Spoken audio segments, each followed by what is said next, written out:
Hey everyone, it's Emily, and there's just something so special about handheld gaming that I wanted to celebrate today by not only sharing my handheld console collection, but also by highlighting a few of my favorite games that I played on handheld. So I've been accumulating all of these handheld consoles for quite some time. A couple of these I've had since childhood, while the others I've been slowly picking up over the last 10 or so years. So I won't have a super strict order to any of these.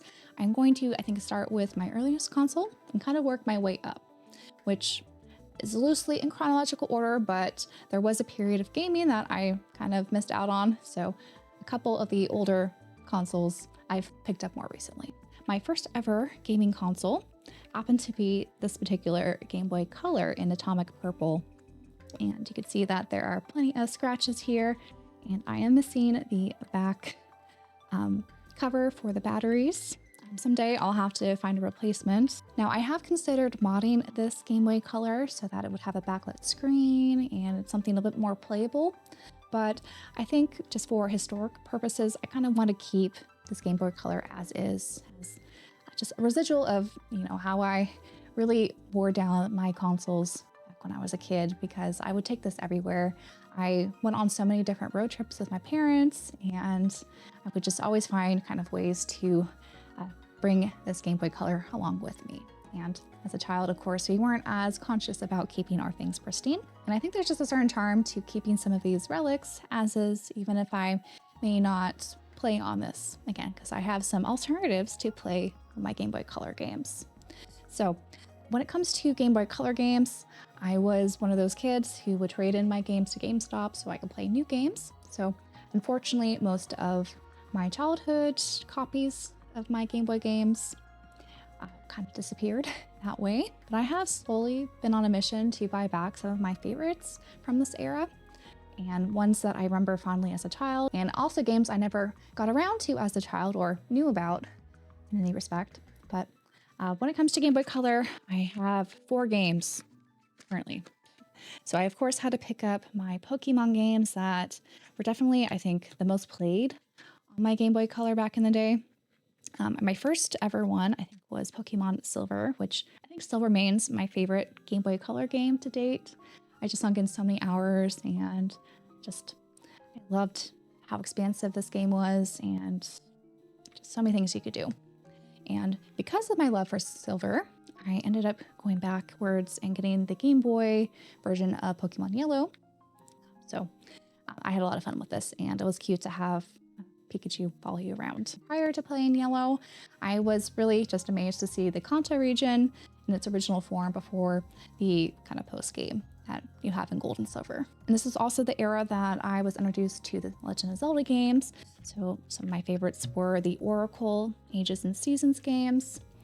And I had to, I think, buy back one of these. I believe it was Seasons. Somehow I still had Ages. They're still some of my favorite games of all time from the franchise, and I just really love these types of Zelda games that hopefully will continue to get through the years. So after my Game Boy Color era, I was able to upgrade to the Game Boy Advance in this indigo color. So this is another console from my childhood that, of course, has all the scratches and wear and tear, but thankfully I do have the backplate cover still.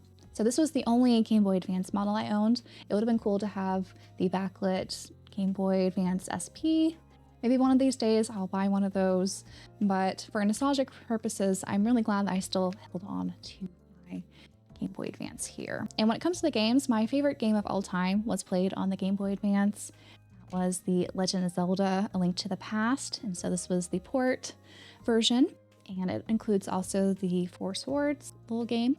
This is just a timeless classic, and it's still my favorite game of all time. And just like with the Oracle games, I really loved how you were able to change the environment by going back to the past and present and seeing what little changes would become of that. And just that sense of adventure that the Zelda games, as well as the Pokemon games, I think that really helped shape my taste for gaming over the years. Now, the other Game Boy Advance game I wanted to highlight that I've only recently picked up, that I actually never played as a child, but I think is still one of the best games on the system, is the original Fire Emblem. The Fire Emblem franchise, which I'll talk more about it later in this video of how I was introduced to it, is one of my favorites now.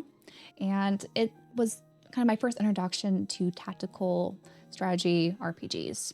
And it's still a subgenre I really love today. But there's just so many great JRPGs that I unfortunately missed out on as a child that I've been kind of slowly working my way and playing through as an adult. And I've talked about how I wanted to keep both my Game Boy Color and Game Boy Advance here kind of as is with all their scratches and not modding it with a backlit screen or anything like that.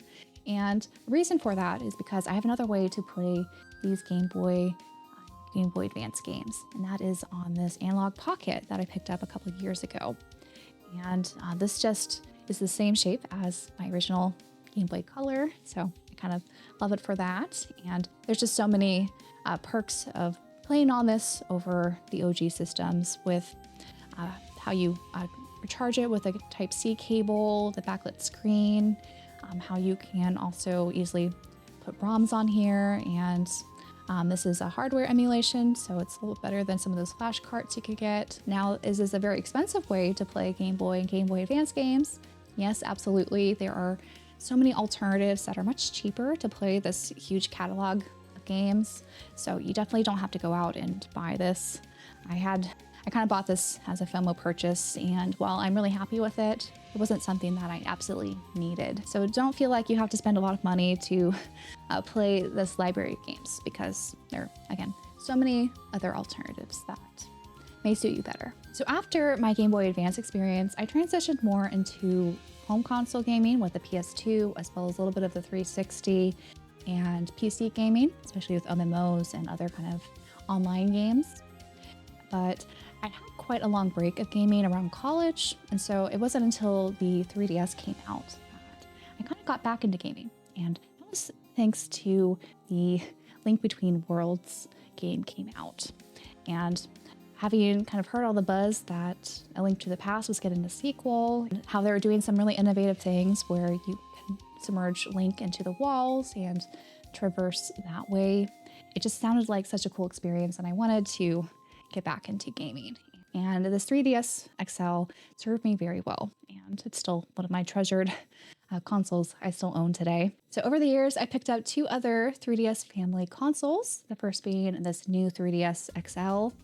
And this has a hard case that's One Piece themed, and the purple here is actually a sticker. So this is the dark gray version of the new 3DS XL model. This isn't a special variant, but the reason why I wanted to pick this up, even though I was really enjoying my time with my original 3DS XL, but the reason why I wanted to get this new 3DS XL was because it works a little bit better than the original 3DS XL. And that the load times are a little bit better, the back screen works a little bit better, especially if you toggle on the 3D kind of option, which, to be honest, I usually turn the 3D slider probably off. It also came with the C-Stick, which was, I think, integral to a lot of the new 3DS games that you could only play on the new devices. But overall, I was thinking long-term that I wanted to have a backup device where, in case this Link Between Worlds one kind of went kaput, I would at least have another working device to play my 3DS games. But this one is kind of my main driver, if you will, that I play most of my games on, because it is a bit better than my first one.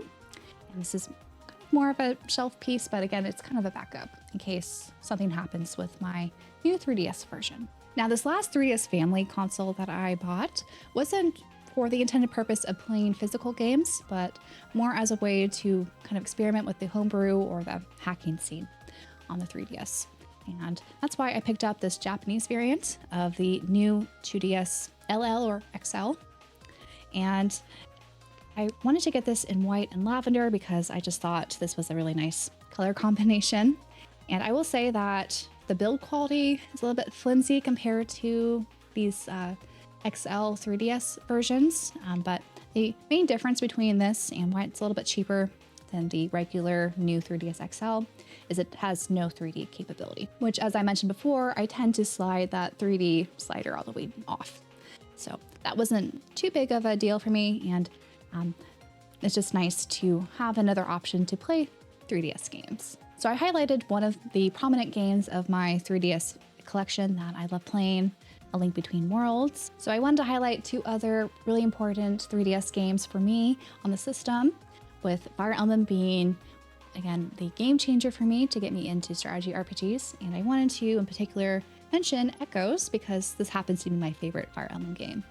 And it's a little bit different compared to some of the other Fire Emblem games out there, but I really liked how they had an interwoven story where you have kind of two different battles happening simultaneously and how their stories merge. And it was just a lot of fun, and I really liked the story in particular. The other game that is probably my favorite game on the console next to A Link Between Worlds, and that is Radiant Historia Perfect Chronology.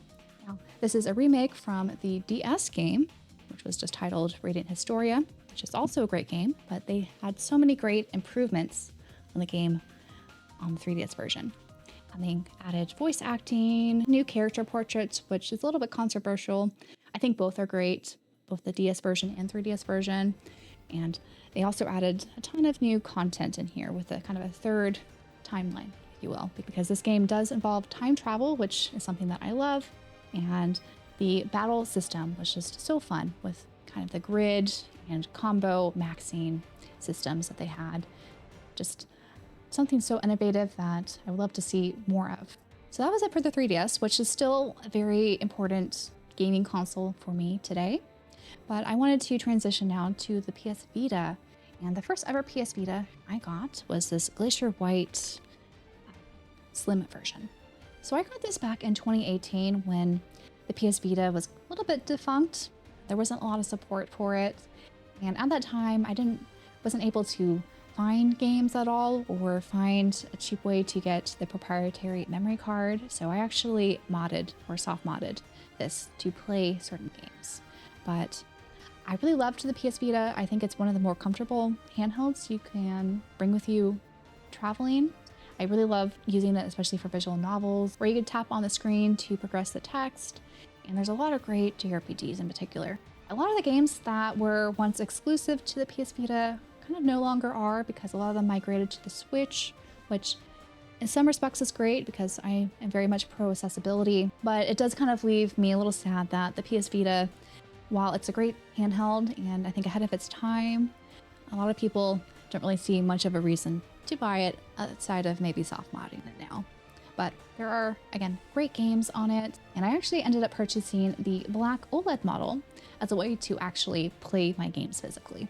And this system definitely has more heft to it, but it has a nice OLED screen that does make some of the vibrant colors really pop on certain games. Now, I talked about how the PS Vita is great for visual novels, and there are so many visual novels that I want to make a little bit more progress in before I feel comfortable recommending them. So I have quite a bit of a backlog, actually, with that part of my library. But my favorite gaming experience on the PS Vita, which I still recommend today, is the evolution versions of Trails in the Sky, both the first chapter and the second chapter, because you really can't play one without the other. This is my first segue into the Trails franchise, and I couldn't have asked for a better way to experience the games for the first time. There's just something so special about the first Sky arc that I think really highlighted on the Vita in particular. These games were originally available on PC, but they're a little bit more well-known on the PSP, at least this first chapter. But due to the kind of rocky localization that the franchise has had over the years, it's been something very intimidating to catch up on because of just the number of games out there. But the EVA versions, I think, are an excellent way to experience these games with a lot of quality of life enhancements, better graphics, voice acting in Japanese. It's a very full experience that I highly recommend if you are interested at all in the Trails series. And you may have noticed that I was holding up the Japanese boxes for these games because the Evolution versions never came out here in the West. So if you wanted to play these in English, you're going to have a soft modded system in order to play. But a couple other games on the PS Vita that I think are worth looking into is the Odin Sphere remake. And this is just, I think, a great way to experience this 2D action JRPG with just gorgeous graphics and unique storytelling. And the other one is a visual novel, and this is Psychedelica of the Black Butterfly. You actually can't play this outside of Steam, I think. So if you are interested in physical media, the PS Vita version is a great way to go for this. This is a romance otome visual novel, and I really liked how many dark themes were kind of interwoven into the story, which was pretty refreshing from some of the other otome visual novels that I played so far. So my next handheld gaming experience after the PS Vita was the Switch Lite. So I bought this in 2020 at the height of COVID. I think when Animal Crossing came out and we were all kind of stuck inside. I had a lot of friends who were really into this game. So after waiting so long to get into the Switch systems, I decided the Lite version made the most sense for me at the time. And I'm really glad I went with the Lite. And I feel like this is such an underrated console to play Switch games on, because while it doesn't have all the specs, you can't hook it up and have the true hybrid experience of the Nintendo Switch. If you primarily game handheld and you liked the slim form factor of the Lite, you really can't go wrong with this, in my opinion. I played so many games on this, even ones that people would claim, oh, I'd never play that handheld because of XYZ. Really, I think because the screen is a little bit smaller, you don't have to have the best frame rates or the highest resolution to enjoy these games. So there are many games that I greatly enjoyed gaming just on the Switch Lite here. But I was kind of slowly waiting to get the more substantial Switch console in my hands. So I didn't get a proper Switch, if you will, that would do the whole hybrid thing until the Tears of the Kingdom OLED version came out. So I'm very much a patient person when it comes to adopting new hardware. And I'm really glad I held out for this Tears of the Kingdom version because it's just really pretty. And I really like special edition consoles, and because my first ever 3DS happened to be a special edition Zelda version, I thought it only makes sense to do that with the Switch here. So the OLED screen is definitely much better than the original LCD screen. However, I did have a little bit of an awkward transition from the Lite to the OLED just because of how much bigger the screen was. And you kind of notice some graphical issues, I think, when playing on that bigger screen compared to shrunk down on the Lite screen. So it did take me a little bit of adjustment period, I think, to get on board with the OLED and having that be my primary device, but I still use actually both of these consoles together. I usually prefer having a visual novel on my Lite here. It just is a little bit more compact and cozy to read a lot of text on that device compared to the larger OLED here. But all the other games, I tend to bring out my OLED to play, especially with some sort of grip, because unlike some of the other consoles that I've been sharing, I think you definitely need a grip on the Switch family of systems. Now for games to highlight on the Switch, as you can see, I have quite a sea of red. So I really love the Switch. There are so many amazing games available on the console, so it was a little bit difficult to just narrow down to a handful of games to highlight. But I have to go with Breath of the Wild. I'm showing the Japanese version that includes the DLC on the cart. Unfortunately, the Switch 2 version for the upgraded Breath of the Wild game is not going to include the DLC, which I think is a misstep. But despite all the upgrades I think the Switch 2 is going to have to enhance the game, I really enjoyed my experience of playing Breath of the Wild on the Switch. And as I mentioned, I kind of mostly gamed on the Lite for a lot of my Switch games, and this was really fun on the Lite, to be honest. Another game that I primarily played on the Lite, though I did end up playing more of it on the OLED, is Xenoblade Chronicles 2. And I really love the Xenoblade games. It stands right up there with Trails for me. And for some reason, just 2, it's my favorite. I know this can be quite a divisive game. It's not for everyone, which is fine. But I just really gelled with the combat system and the worlds that they had and all the characters. I just think this is such a special title. Really, all the Xenoblade titles are special, but 2 in particular, I think just had that great sense of adventure, wonderful music, lovable characters, and a really interesting story that still kind of sticks with me to this day. So those were kind of the big Nintendo franchises I wanted to highlight. I love Fire Emblem as well, but we've talked about Fire Emblem, I think, enough in this video so far. But I did want to highlight another kind of visual novel, or a little bit more of a point and click adventure with some puzzles, and that is the Samia Files. I've recently learned that this is pronounced I, not AI. I know. But I really love this work. This is from the same creator as 999 and the Normandy games. And there's just so much excellent writing in the story. It just has a lot of great humor and just so creative. And there's actually going to be a new iGame coming out very soon. It's a little bit of a spin-off, but it involves the same characters that I'm really excited for. Also coming to the Switch one. Now, the last game I wanted to share that I was completely addicted to when I got a hold of it, and that is Hades. And there's just something so special about Hades that I was not expecting when I first played it, because I heard it was a roguelite game, which was never really a genre I was interested in, but the beautiful art direction and just the gameplay loop of making it so that every time you die, you're kind of rewarded in increasing the strength in some capacity. It just made it all so fun, and I loved interacting with all the various characters and seeing them develop over the course of the game. And I'm really looking forward to Hades 2. That should be coming out, I want to say this year, if not next year. So sometime hopefully very soon it'll go out of early access and officially release. So these are kind of the main systems that I've gamed on over the years, but I wanted to now backtrack in the timeline of when these consoles came out, because after getting more involved in the Switch, I decided to pick up the PSP and check out its library games. So this is actually the Japanese version. It looks very similar to the Metal Gear Solid, I think, variant that came out in the West, but this is actually the Spring Green or something. So the PSP is actually still fairly new to me, so I haven't had a chance to delve into its catalog. I've only picked up a couple of titles that have interested me that I wanted to play on the system. And what is so interesting about the PSP is that they use UMD discs, and I've been thinking, because of just how easy it is for this stuff to break, and another thing you need to worry about is the battery, because if you leave this battery in, it may blow up. So if you have an old PSP lying around, I guess a PSA is to remove the battery, because it does have a tendency to implode.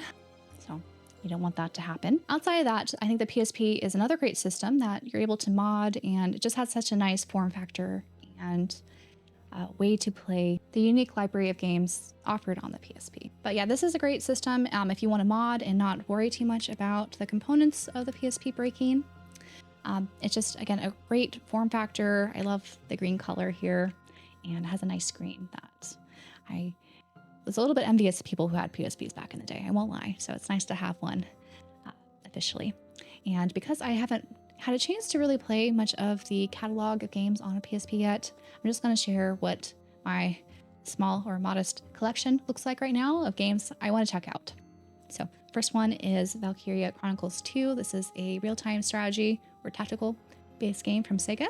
I have Ys 7, which I love Valcom games, and Ys 7 was kind of the turning point of, or I guess, a shift of a lot of the Ys entries. So this is how we were able to get all the modern Ys games, so I'm curious kind of how that shift started. The next I have Kingdom Hearts Birth by Sleep. You could definitely play this in multiple different ways on different systems, but I wanted to experience this on the PSP because I've heard from multiple people this is one of their favorite PSP games. I'm a sucker for Kingdom Hearts. It's one of the first games that really got me into JRPGs on the PS2, so hopefully someday I'll get to that.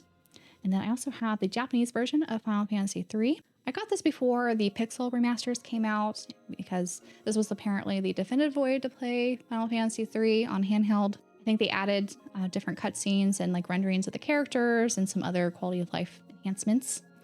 So I'm still on the fence whether or not the PSP is the way to go here, or I have the Pixel remasters on the Switch actually. So I may just opt for that once I get around to Final Fantasy III. Then I have Valkyria Profile Lenneth here. This is another JRPG that, or franchise I wanted to get into. It has so many different interesting entries that are all a little bit different, and someday I'll check it out. And last but not least, which this is probably the PSP game I want to play maybe first, since it's the one I'm most interested in, and that's Jeanne d'Arc. And this is a tactical RPG from Level 5. I really loved Level 5 from this era, and you can play this on the PlayStation Network, I think now, but I wanted to experience it on the original handheld and kind of see what all the hype was about this game. Now, the last system I'll be sharing today is, again, kind of going back in the timeline of handhelds, and that is the Nintendo DSi LL or XL. So this is Again, another Japanese variant. What's really nice about picking up the Japanese variants of a lot of these handheld consoles is you're able to soft mod them.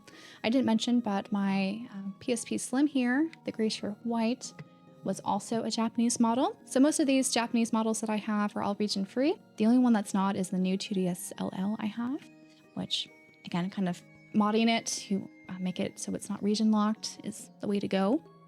But apart from that, the reason why I picked up this DSi LL was to experience more of the DS library, because again, I kind of missed out on that era of gaming.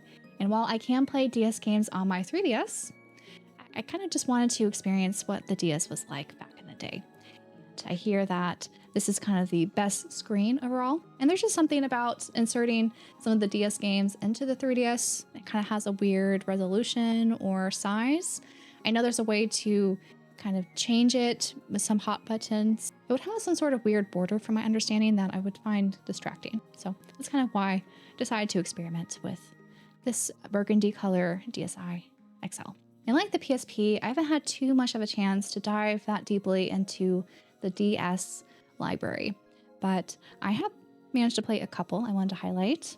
The first being the Professor Layton games. So this is the Curious Village, the first game in the franchise. And these are just fun, charming puzzle games. And there's just something about going to the English countryside while solving little puzzles. It just was a lot of fun. But if you enjoy cozy mysteries and little brain teasers, I think these games are definitely worth checking out. Now, last but not least is a game that I've been wanting to play for the longest time, but I finally completed it, and that is Chrono Trigger. And you'll notice that this is the Japanese variant again. The DS games are not region locked, so this game is perfectly playable to play in English on any console.